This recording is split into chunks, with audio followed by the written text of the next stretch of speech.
Sir அவர் உங்களுக்கு விஜய் வந்துட்டாரா sir? இல்லை நல்லது பண்ணுவார்ல சார் அப்படின்னாரு. ஒரு நல்லதும் பண்ண மாட்டாங்க அப்படின்னு சொன்னேன்.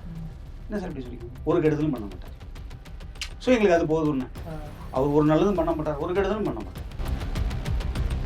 காசு ஓப்பனாக சொல்கிறேன், துட்டு காசு பணம் மணி அவ்வளோதான். அப்படி இருந்தால் தான் வெற்றி. தாய் கிழவின்ற படம் ஒரு பெரிய சக்ஸஸான படமாக இருந்தாலும் கூட என்னை பொறுத்த வரைக்கும் அது சிறு முதலீட்டு படம் தான். ராதிகாங்கிற ஒரு காஸ்டிங், அந்த ஒரு ஆர்டிஸ்டத்தோட வேறு பாக்கி எல்லாமே முனிஷ்காந்தா இருக்கட்டும், பெரிய நட்சத்திர பட்டாளம் இல்லை, பெரிய பொருள் செலவு இல்லை, அந்த மாதிரி படங்கள் வெற்றி அடையும். இப்போ யூத் எடுத்துக்கோங்க, ஒரு அருமையான எதிர்பாராத ஒரு வெற்றி, ஆனந்தமான வெற்றி அது. ஸோ அவர் 2 வருஷம் 2.25 வருஷம், இந்த 2.25 வருஷத்துக்கு அந்த அஜித்துக்கு கொடுத்த மொத்த பணத்துக்கு, அடுத்து அந்த டயர் 1 ஆர்டிஸ்ட்டுக்கு கொடுத்த மொத்த பணத்துக்கு இந்த தயாரிப்பாளர் தான் சார் வட்டி கட்டுறாரு. அந்த கருப்பு ஏன் சார் வியாழக்கிழமை ரிலீஸ் ஆகுது? தயாரிப்பாளரால் அதை ஃபுல்ஃபில் பண்ண முடியல. அதாவது எல்லா வியாபாரம் முடிவடைந்தாலுமே கூட அவரால் அந்த வாங்கின கடனை ஃபைனான்சியர் சொன்ன டேட்டில் அவரால் அதை செட்டில் பண்ண முடியல. அங்கங்கே ஷார்ட் ஃபால் வந்து பல கட்ட பேச்சுவார்த்தைகள் நடந்து. சூர்யா மேலே எனக்கு வன்மமோ கோபமோலாம் கிடையாது. சினிமாவே செத்து கிடந்த சூழ்நிலையில் அவர் ஓடிடி போகிறேன்னு சொல்லும்பொழுது அவரை நேரடியாக தொடர்பு கொண்டு நான் வந்து சில கருத்துக்களை தெரிவித்தேன். பாலா, நான் வந்து உனக்கு ஏதாவது துரோகம் பண்ணியிருக்கேனா? இல்லை சார். திரும்பவும் சூரிய ரசிகர்கள்ட்டே என்னை கொண்டு போய் கோத்து விட்றியா? என்ன சொல்றேன்னா, 7ஆம் தேதி 8ஆம் தேதிலாம் வேணாம் சார். 2 நாள் நமக்கே ஒரு தேவை வந்துச்சுன்னு வச்சுங்க சார், போய் கேட்டோம்னா வெறுத்துருவோம் சார். அதுதான் அங்கே தான் வந்துட்டேன். கரெக்டாக பாயிண்ட் வந்துட்டேன். நீ அவ்வளோதான். இது உன் கேள்விக்கு தான் பதில். 2 நாள் கழித்து உன்னுடைய தேவைக்கு ஒரு பணம் வேணும் அப்படின்னு வரும்பொழுது நீ கேட்குற, அவர் ஃபோன் எடுக்க மாட்டேங்கிறாரு, அவர் வீட்டுக்கே போகிற, அவர் வீட்டிலே இருந்துக்கின்னு இல்லைன்னு அவங்க சம்சாரம் சொல்கிறாங்க. என்ன பண்ண? 20 years of ஃபீல்ட்ல இருக்காங்க. Experience faculty, free uniform, note books, hostel, படிக்கும்போது பார்ட் டைம் ஜாப் வேற. அன்னமால்னாலே மன திருப்தி தான். அட்மிஷன்ஸ் நடைபெறுகிறது. சார், இப்போ வந்து பாத்தீங்கன்னா முதலமைச்சரா இருக்கக்கூடிய நடிகர் விஜய் சார் வந்து பாத்தீங்கன்னா திரைத்துறையில இருந்தப்ப அவருடைய படங்களுக்கு வந்து பாத்தீங்கன்னா மினிமம் கேரண்டிங்கிறத தாண்டி அவர் படம் வந்தாலே வந்து ஒரு ஹிட் அப்படிங்கிற ஒரு போக்கு இருந்துச்சு. அவரு திரைத்துறைக்கு வந்தனால இப்போ திரைத்துறைக்கு எந்த அளவுக்கு பாதிப்பு இருக்கும் அப்படின்னு நீங்க நினைக்கிறீங்க? திரைத்துறைக்கு அவரால் ஒரு பாதிப்பும் இருக்காது. என்கிட்ட அவர் ஜெயிச்ச மறுநாள் ஒரு ரொம்ப ரொம்ப என்னோட ஃபேமிலி நண்பர், நான் அவர் டெய்லி வாக்கிங் போகிறேன், என்ன கேட்டார், சார் அவர் உங்களுக்கு விஜய் வந்துட்டாரா சார்? இல்லை நல்லது பண்ணுவார்ல சார் அப்படின்னாரு. ஒரு நல்லதும் பண்ண மாட்டாங்க அப்படின்னு சொன்னேன். என்ன சார் இப்படி சொல்லிக்கணும்? ஒரு கெடுதலும் பண்ண மாட்டார். ஸோ எங்களுக்கு அது போதும்னு. அவர் ஒரு நல்லதும் பண்ண மாட்டார், ஒரு கெடுதலும் பண்ண மாட்டார். சார், இப்போ கருப்பு படத்துல வந்து பாத்தீங்கன்னா விஜய் சாரோட ரெஃபரன்ஸ் லியோ படத்தோட காட்சி ஒன்று வச்சிருந்தாங்க சார். அந்த மாதிரி படத்தை வெற்றி பெற வைக்கணும் அப்படிங்கிறதுக்காக இனி வர எல்லா படங்களையுமே முதலமைச்சருடைய படங்கள்ல இருந்து காட்சிகள் வைப்பாங்க நீங்க நினைக்கிறீங்களா? வியாபார ரீதியா நான் அது மாதிரி நினைக்கல. அதே மாதிரி வச்சா என்ன தப்புன்னு நான் நினைக்கிறேன். சார், நமக்கு வேண்டியது அல்டிமேட் வெற்றி. வெற்றினா பணம், காசு ஓப்பனாக சொல்கிறேன், துட்டு காசு பணம் மணி அவ்வளோதான். அப்படி இருந்தால் தான் வெற்றி. அதாவது கலை சேவைன்னு செய்யறதுக்கு ஒரு சில ஆட்கள் இருக்காங்க. சினிமாவில் உள்ள எல்லாருமே கலை சேவை செய்கிறாங்களான்றது என்னால் சொல்ல முடியாது. ஸோ இதுக்கு இங்கே பணமும் பிரதானம், பணமும் வேணும். பணம் இருந்தால் தான் அடுத்த படம் அவரால் எடுக்க முடியும். அடுத்த படம் எடுத்தால் தான் அடுத்த விநியோகஸ்தர் வந்து வாங்குவார். அப்புறம் தியேட்டருக்கு எனக்கு படம் கிடைக்கும். ஒரு வருஷத்துக்கு 52 வாரம், 52 வாரமும் எனக்கு படம் வேணும். ஒரு 3 படமோ 4 படமோ 3 வாரம் ஓடும். ஒரு 4 படமோ 5 படமோ 2 வாரம் ஓடும். பாக்கி 45 வாரத்துக்கு நான் எங்கே போய் நிற்கிறது? எனக்கு படம் வேணும். வெள்ளிக்கிழமை ஆச்சுன்னா படம் வேணும் எனக்கு. ஸோ அந்த தயாரிப்பாளர் நல்லா இருக்கணும். தயாரிப்பாளரை பொறுத்தவரைக்கும் திரும்ப நான் சொல்கிறேன், தயாரிப்பாளர்கள் தான் சினிமாவின் முதலாளிகள். அவர் படம் எடுக்கலன்னா நான் தியேட்டர் நடத்த முடியாது. இன்னொரு கேள்வி கேட்பாங்க, அவர் படம் எடுத்து தியேட்டர்லன்னா எங்கே கொண்டு போய் ஓட்டுவார்? அவருக்காக ஒரு 4-5 பிளாட்ஃபார்ம் இருக்குது. ஸ்ட்ரெயிட்டாக ஓடிடியில் கூட போயிடுவார். ஒரு கொஞ்ச நாளைக்கு ஓடும். ஓடிடியில் ஸ்ட்ரெயிட்டாக பண்ணார்னா கொஞ்சம் நாளைக்கு ஓடும். அதே மாதிரி தியேட்டர்கள் இல்லைன்னு சொன்னால் சினிமா இல்லை. அது நீங்கள் காலம் ப்ரூவ் பண்ணிடுச்சு. இடையில கொஞ்சம் ஒரு குறுகிய காலகட்டத்துக்கு அந்த ஓடிடி ஆதிக்கம் பண்ணுச்சு, அந்த கோவிட் டைமில். அதுக்கப்புறம் அவங்க பிடிச்ச என்ன பண்ணாங்க, ஒரு 100 ரூபா படத்தை 200 ரூபாய்க்கு வாங்குறது. அப்போ அவங்க அந்த சப்ஸ்கிரைபர் பேஸ் இன்க்ரீஸ் பண்ணி அவங்க ஒரு லெவலுக்கு வந்துட்டாங்க. இனிமேல் அவங்களுக்கு தேவையில்லை. இப்போ வருஷத்துக்கு 8 படம் தான் வாங்குவேன், 7 படம் தான் வாங்குவேன். அதுவும் அந்த நான் சொல்கிற அந்த சோகால்டு டயர் 1 ஆர்டிஸ்ட் படமாக தான் வாங்குறாங்க. மற்ற படங்கள்லாம் அவங்க பெருசாக ஒரு சின்ன விலை கொடுத்து கூட வாங்குறது இல்லை. சார் படம் ரிலீஸ் ஆகட்டும், தியேட்டரிக்கல் ரிப்போர்ட்டை பார்த்து நாங்கள் வாங்கிக்கிறேன்னு சொல்கிறாங்க. அது எந்த விதத்தில் நியாயம்? அது எந்த விதத்தில் தயாரிப்பாளர் காப்பாற்றும்? என்னுடைய அபிப்பிராயமே, சிறு முதலீட்டு படங்கள் நிறைய வெற்றி அடையணும். தாய் கிழவின்ற படம் ஒரு பெரிய சக்ஸஸான படமாக இருந்தாலும் கூட என்னை பொறுத்த வரைக்கும் அது சிறு முதலீட்டு படம் தான். ராதிகாங்கிற ஒரு காஸ்டிங், அந்த ஒரு ஆர்டிஸ்டத்தோட வேற பாக்கி எல்லாமே முனிஷ்காந்தா இருக்கட்டும், பெரிய நட்சத்திர பட்டாளம் பெரிய நட்சத்திர பட்டாளம் இல்லை, பெரிய பொருட்செலவு இல்லை, அந்த மாதிரி படங்கள் வெற்றி அடையணும். இப்போ யூத் எடுத்துக்கோங்களேன், ஒரு அருமையான எதிர்பாராத ஒரு ஒரு வெற்றி ஒரு ஆனந்தமான வெற்றி அது. அந்த மாதிரி படங்கள்லாம் ஜெயிக்கணும். அந்த மாதிரி படங்கள் ஜெயிக்கும் பொழுது தான் சினிமா நல்லாயிருக்கும். கண்டிப்பா சார். ஏன்னா ஒரு சிறு முதலீட்டு தயாரிப்பாளர் அவர் வெற்றி அடையும் பட்சத்தில் உடனே எடுத்துன்னு போய் ஒரு வீடு வாங்குறதுக்கோ, கல்யாண மண்டபம் வாங்குறதுக்கோ, சொத்து வாங்குறதுக்கோ, எஸ்டேட் வாங்குறதுக்கோ போக மாட்டார். டக்குன்னு அவர் ஒரு 20 நாள் ரெடி ஆகி அடுத்த படம் ரெடி ஆகிடுவார். ஒரு டீம் ரெடி பண்ணி, வேறு டைரக்டர் ரெடி பண்ணி, ஒரு காஸ்டிங் ரெடி பண்ணி அவர் ஒரு அடுத்த படம் எடுப்பார். அடுத்த படம் எடுத்தாருன்னா எனக்கு தியேட்டருக்கு படம் கிடைக்குதுங்கிறது உண்மை. ஆன் த அதர் ஹேண்டு பல ஆயிரக்கணக்கான பேருக்கு வேலை கிடைக்குது. ஒரு நாள் ஷூட்டிங்கில் 200 பேர் வேலை செய்கிறாங்க சார். ஒரு நாள் ஷூட்டிங்கில் சாதாரணமான படமாக இருந்தாலும் 200 பேர் வேலை செய்கிறாங்க. அந்த 200 பேராக நாம் நினைக்கவே கூடாது. 200 குடும்பங்கள்.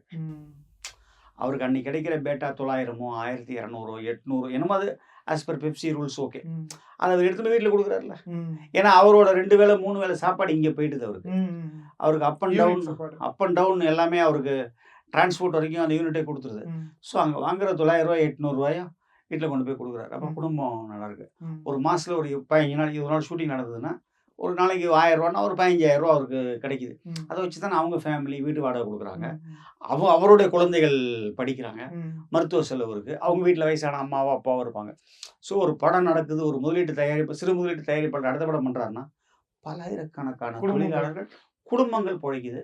என் தேட்டருக்கு வரும்போது எங்கிட்ட வேலை செய்கிறாங்கல்ல 10-12 பேர், ஸ்வீப்பரில் ஆரம்பித்து மேனேஜர் வரைக்கும் நான் எல்லாத்தையுமே சொல்கிறேன், அவங்க குடும்பமும் பிழைக்குது. ஸோ இது ஒரு இந்த தொழில் நீண்ட நாள் இருக்கணும், எல்லாரும் சௌரியமாக இருக்கணும்னு நம்ம நினைக்கிறோம். அதுக்கு சில விஷயங்கள் நம்ம ஆசைகள் என்னன்னு கேட்டிங்கன்னா, இந்த ஓடிடியை பெரிய முதலீட்டு படங்கள் தள்ளி வைக்கணும். அதே மாதிரி தயாரிப்பாளர் சங்கத்தினுடைய கோரிக்கையில் ஒன்றே ஒரு விஷயம் ரொம்ப நியாயம் இருக்கதை நான் நினைக்கிறது, இந்த சோ கால்டு டயர் 1 ஆர்டிஸ்ட், பெரிய இயக்குனர்கள் எல்லாமே ஷேர் பேசிஸில், ரெவென்யூ ஷேரிங் பேசிஸில் இவங்கள்ட்ட வரணும். உனக்கு சம்பளம் என்னப்பா, இவ்வளோ ரூபா சம்பளம், ரைட்? அதை நான் டினை பண்ணவே இல்லை. இவ்வளோ ரூபா ஒரு 5% 10% அட்வான்ஸ் மாதிரி வாங்கிக்கோங்க, அதுக்கப்புறம் ஒரு ரெவென்யூ ஷேரிங் மாதிரி போட்டுக்கோங்க. எல்லா வியாபாரமும் உங்களுக்கு தெரிஞ்சே நடக்கிற மாதிரி, இல்லைன்னா நீங்கள் கவுண்டர் சைன் பண்ண அது மாதிரி எக்ரிமெண்ட். ஏன்னா நான் ஒரு அட்வொகேட்டு, உனக்கு எக்ரிமெண்ட்டை தயார் பண்ணி தரேன். ஒன்றும் இல்லாமல் அவர் தயாரிப்பாளர் ஒரு விஷயம் கூட விற்க முடியாது. இப்போ இந்த பேங்க் செக்கில் 2 பேர் கையெழுத்து போடுற மாதிரி அது மாதிரி ஒரு எக்ரிமெண்ட்டை சைன் பண்ணிக்கோங்க. அப்போ அவர் எந்த ரைட்ஸ் விற்றாலும், ஓடிடி விற்றாலும், சேட்டலைட் விற்றாலும், எஃப்எம்எஸ் விற்றாலும், என்ன ரைட்ஸ் விற்றாலும் நீங்கள் கையெழுத்து போடணும். அப்போ இவ்வளோ ரூபான்றது தெரிஞ்சு போயிடும். அப்போ அந்த ரூபாயில் உன்னோட ஷேர் நீ வாங்கிக்க. தயாரிப்பாளருக்கு ஒரு பர்சன்டேஜ் லாபம் கொடு. ஒரு ஃபார் எக்ஸாம்பிள் அவருக்கு ஒரு 40% கூட, நீ ஒரு 60% வச்சுக்கோ, எடுத்துக்கோ. அந்த அந்த அந்த பணம் வரும்போது நீ எடுத்துக்கோ, ஒன்றும் தப்பே. அப்போ ஒரு வட்டி சுமை அவருக்கு தயாரிப்பாளருக்கு வராமல் போயிடும். ஏன் திரும்ப சொல்கிறேன்னா, தயாரிப்பாளர் படம் எடுத்தால் தான் சினிமா. அதனால திரும்ப அவர் சப்ஜெக்டே பேசிக்கிட்டே இருக்கேன் நான். அவர்கிட்ட போய் நீங்கள் இப்போவே ஒரு படத்துக்கு ஒரு ரூபா பேசி அந்த ரூபாயை கொடுத்துட்றீங்க. ஒரு 100 ரூபான்னு வச்சுக்கோமே, 100 ரூபாயை முழுசாக நீங்கள் கொடுத்துடணும். அவர் 6 மாதம் கழிச்சு தான் உங்களுக்கு கால் ஷீட் கொடுப்பாரு. அந்த 6 மாதத்துக்கு அப்புறம் ஷூட்டிங் 1 இயர் போகும். அதுக்கப்புறம் ஒரு 6 மாதம் போஸ்ட் ப்ரொடக்ஷன் போகும். போஸ்ட் ப்ரொடக்ஷன் மொத்தமாக 2 வருஷம் ஆயிடுச்சு. அதுக்கப்புறம் ஒரு நல்ல சூட்டபிள் டேட்டா பார்த்து, தீபாவளி வருதா, பொங்கல் வருதா, 5 நாள் லீவு வருதா, 6 நாள் லீவு வருதாலாம் பார்த்து நம்ம ரிலீஸ் பண்ணணும். ஸோ அவர் 2 வருஷம் 2.25 வருஷம்.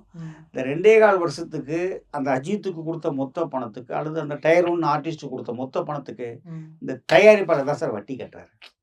இந்த கருப்பு ஏன் சார் வியாழக்கிழமை ரிலீஸ் ஆகுது? தயாரிப்பாளரால் அதை ஃபுல்ஃபில் பண்ண முடியல. அதாவது எல்லா வியாபாரம் முடிவடைந்தாலுமே கூட அவரால் அந்த வாங்கின கடனை ஃபைனான்சியல் சொன்ன டேட்டில் அவரால் அதை செட்டில் பண்ண முடியல. அங்கங்கே ஷார்ட் ஃபால் பலகட்ட பேச்சுவார்த்தைகள் நடந்து, பலர் அதுக்கு பேச்சுவார்த்தைகள், சில உதவிகள் செஞ்சு, எல்லாத்தையும் தாண்டி எனக்கு ஒரு சந்தோஷமான விஷயம், மகிழ்ச்சியான விஷயம், சூர்யா தம்பி நிறைய பொறுப்புகளை எடுத்துக்கிட்டாருன்னு சொல்ல முடியாது. அவர் பணம் கொடுத்துருக்காருன்னு தான் அர்த்தம். அந்த பணம் பின்னாடி அவர் தான் அதை ரீபே பண்ணணும். அதான் சொல்கிறேன் சார், சூர்யா ரசிகர்களுக்காக முக்கியமாக சொல்லிக்கிறேன், சூர்யா மேலே எனக்கு வன்மமோ கோபமோலாம் கிடையாது. சினிமாவே செத்து கிடந்த சூழ்நிலையில் அவர் ஓடிடி போகிறேன்னு சொல்லும் பொழுது அவரை நேரடியாக தொடர்பு கொண்டு நான் சில கருத்துக்களை தெரிவித்தேன். சார், சினிமாவே ரொம்ப ஒரு மாதிரி இல்லை, சினிமாவே இல்லாமல் இருக்கு. இந்த டைமில் போய் நீங்கள் ஓடிடி போகிறேன் நான் மட்டும் தப்பிச்சுக்கோன்னு நினச்சி நீங்கள் போகாதீங்க. புரியுது. சினிமாவே முழுகிட்டு இருக்கு. எப்போ சினிமாவுடைய திறக்கம்னு எங்களுக்கு தெரியல. எடப்பாடி பழனிசாமி சார் நாங்கள் போய் பார்க்கும்போது என்ன சொல்கிறாருன்னா, ரொம்ப அழகாக சொன்னார் அவர். ரொம்ப வெள்ளந்தியே சொன்னார் அவர். எனக்கு கூட தியேட்டர் திறக்கக்கூடாதுன்னு ஆசைங்களா, ஹெல்த் கமிட்டின்னு ஒன்று இருக்குது, அவங்க சரின்னு சொன்னால் நான் விட்டுறேன்னு சொல்லி சொன்னார். ஸோ அது வந்து அப்போ உள்ள பொசிஷன்.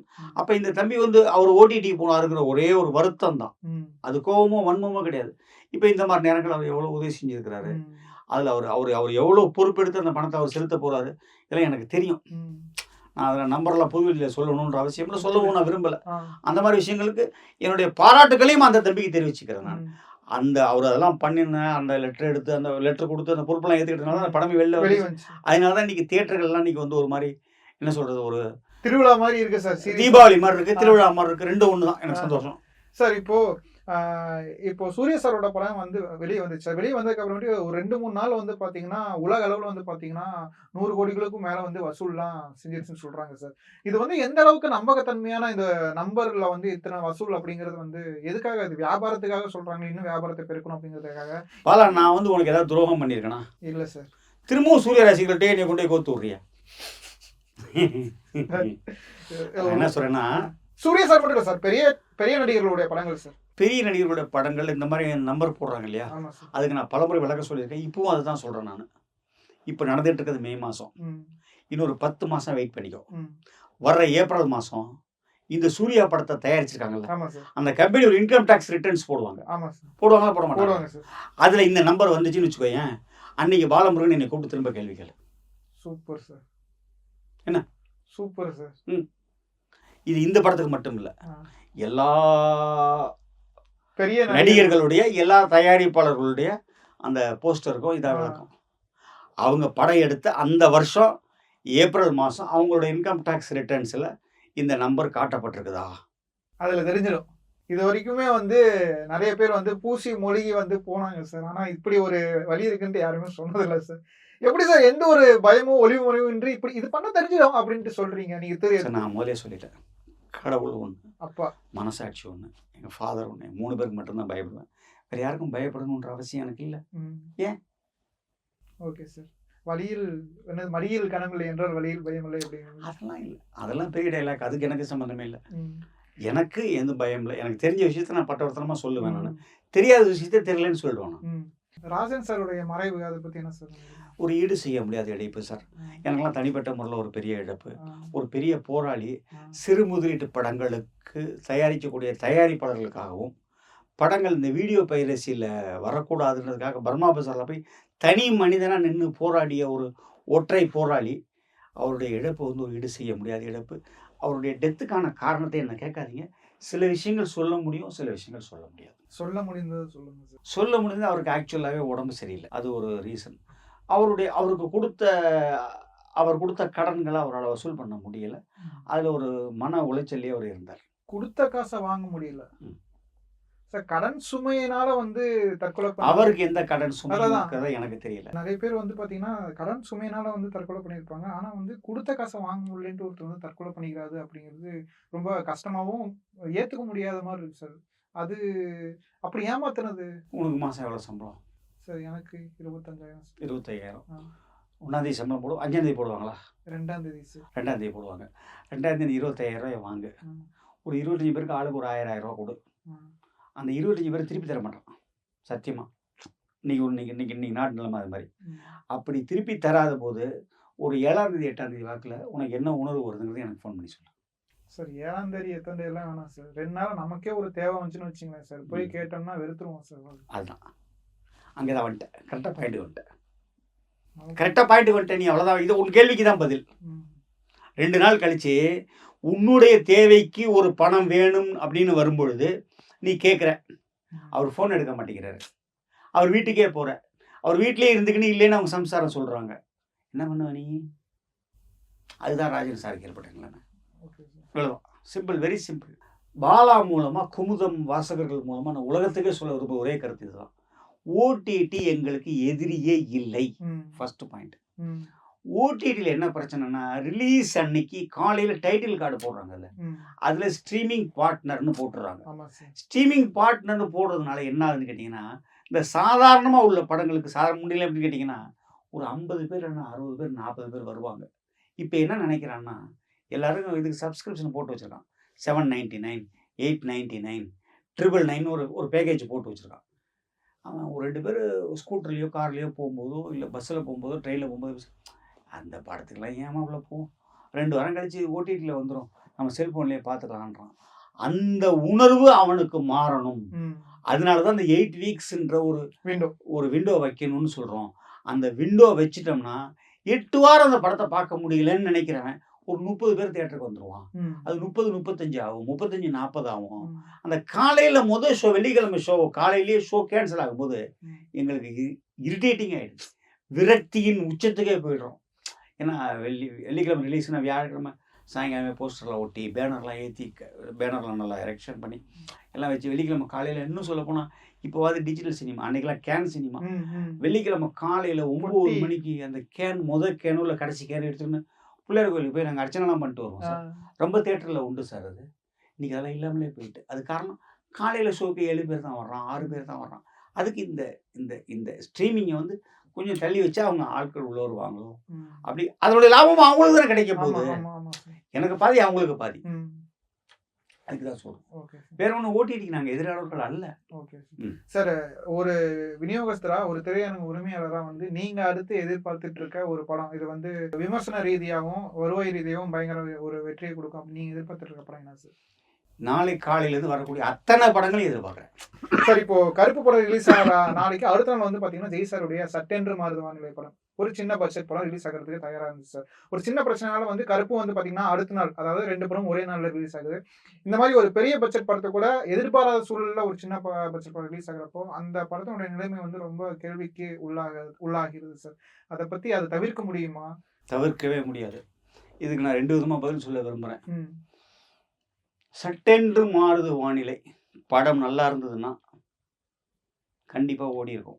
பொட்டலடிச்ச மாதிரி சொல்றீங்க. இந்த படம் வியாழக்கிழமை வந்தாலும் வெள்ளிக்கிழமை வந்தாலும் அது ஓடி இருக்கும் சார். அப்போ அதே மாதிரி வந்து எந்த படம் நல்ல படம் வந்தாலும் தியேட்டருக்கு வந்து பார்க்குற ஆட்கள் வருவாங்கல்ல சார்? 8 வாரம் வாக்குன்னா வருவாங்கன்னு நான் சொல்கிறேன். இது 8 வாரம்னு நீங்கள் அனௌன்ஸ் பண்ணீங்கன்னா ஜனங்கள் வர ஆரம்பிப்பாங்க. உடனே நெக்ஸ்ட் டேட்டே புரியுது, அதோட ரிசல்ட் தெரியாது. ஒரு 3-4 மாசத்துல அதோட ரிசல்ட் கண்டிப்பா தெரியும்.